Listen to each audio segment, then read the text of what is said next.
álca azért valószínűleg nincsen, tehát a pszichológus sem varázsló. Tehát azt az elvárást, hogy egy mágushoz elmegyünk, és akár egy mediátor, vagy coach, életvezetési tanácsadó majd egy varázsütésre megold mindent, az valószínűleg inkább egy ilyen gyermeki illúzió. Picit meg szeretném úszni a dolgoknak a feldolgozását, a felelősségvállalását, egy ilyen sült garambálás az egész. Nekem van egy ilyen érzésem. Ettől függetlenül vannak olyan módszerek, amelyek különböző hatékonyságúak. Nem azért, mert az egyik módszer jobb vagy rosszabb, mint a másik, hanem hogy különböző módon illeszkedik egy-egy személyiséghez.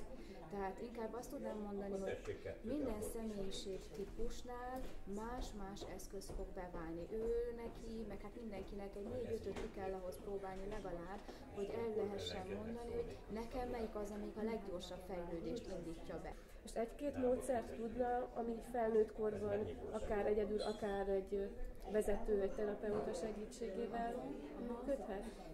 Amivel nekem van tapasztalatom, és ezért azt tudom mondani, hogy hitelesen tudom állítani, hogy ez jó és hasznos és segít, akár saját élményként, az például a KIP, egy imaginációs technika. Egy olyan lehetőség, amikor a tudattalanban képeket hívunk elő, azzal megnyilvánul a belső világunk, és a képekben módosításokat hozunk létre. És amit idáig lehetetlennek tartottam, hogy az valóság legyen az életemben, az egyszerűen csak ott kivirágzik abban a képben, és onnantól kezdve már a valós élethelyzetben is észre fogom venni, hogy ez egy létező történet. Tehát a mély belső átalakulás módszere, az egy tranzakcióanalitikus módszer, az is gyakorlatilag egy pár száz oldalas könyvben le van írva, receptszerű, egyszerűen szájba járós a történet, hogy hogyan és miként tudok magamon segíteni, ha megfogalmazok egy problémát, egy kellemetlen szokást, amit változtatni szeretnék, egy visszatérő zavaró érzést, amit változtatni szeretnék, vagy zavaró gondolatot, amit változtatni szeretnék. Tehát ez a módszer alkalmazható egyénileg is. Lehet foglalni röviden, hogy mi ennek a működési mechanizmus, ennek a módszernek? Igen. Az alapattitűd, amit szeretne elsajátítatni az olvasókkal ez a könyv és ez a módszer, hogy amikor észreveszek magammal valamit, ami engem zavar, hogy mondjuk tegyük föl, mi legyen, ami zavarjon.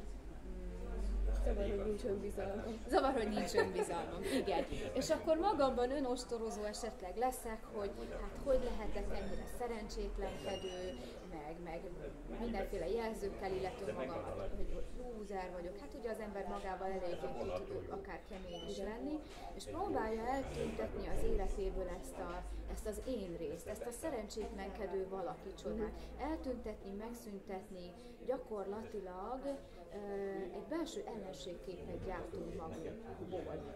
Vagy utáljuk magunkat ezért. Hát igen. És akkor a módszer viszont azt mondja, hogy ha nekem tegyük föl sikerülne elpusztítani ezt a belső részemet, akkor a végeredmény azért vizsgáljuk már meg, mi lenne. Lenne bennem egy elpusztult, meghalt valaki, és lenne bennem egy pusztító, egy destruktív, egy gyilkos rész, akinek sikerült eltüntetni az életéből ezt a másikat.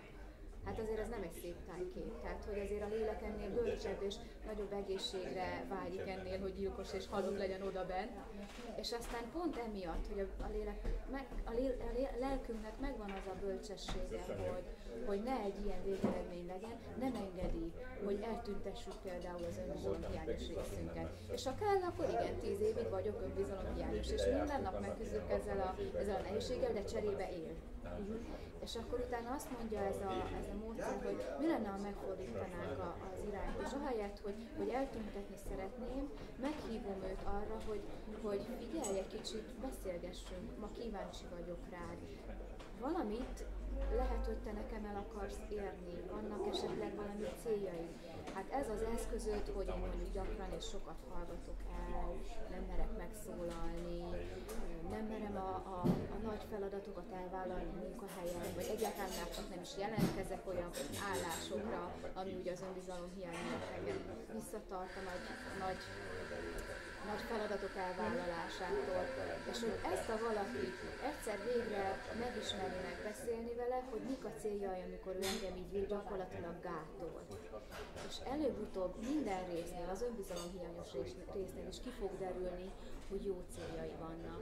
Hát végül is akkor egy negatív érzésnek megélt dolgot szolgálatába állítjuk a fejlődésünket. Igen, ő gyakorlatilag folyamatosan szolgálja is a fejlődésünket, csak egyelőre azzal az eszközzel, amit valamikor általában ugye nagyon korai gyerekkorban megtanulunk. Ő például mondjuk egy önbizalom hiányos ember egy folyamatos gátlással. Maga a gátlás eszköze az nyilván nem hatékony, tehát felnőtt fejjel az ember már belátja, hogy önsorsrontást végzek ezzel, amikor folyamatosan gátolom magam. De ettől függetlenül, hogy amilyen célért teszi ezt bennem, ez az én kis önbizalom hiányos részem, az a cél az jó.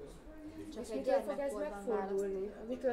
Mitől lesz ennek a terápiának a végén egy változás? Igen. Úgy szokott ez menni a folyamatban, hogy megkérdezzük tehát, hogy mi a célja, amikor folyamatosan gátol engem. Mondjuk megmondja, hogy az a célja, hogy ne érjen téged kudarc, hogy meg tud őrizni önmagadról azt a képet, hogy te igazából jó vagy, és rendben van veled az élet, és te oké vagy.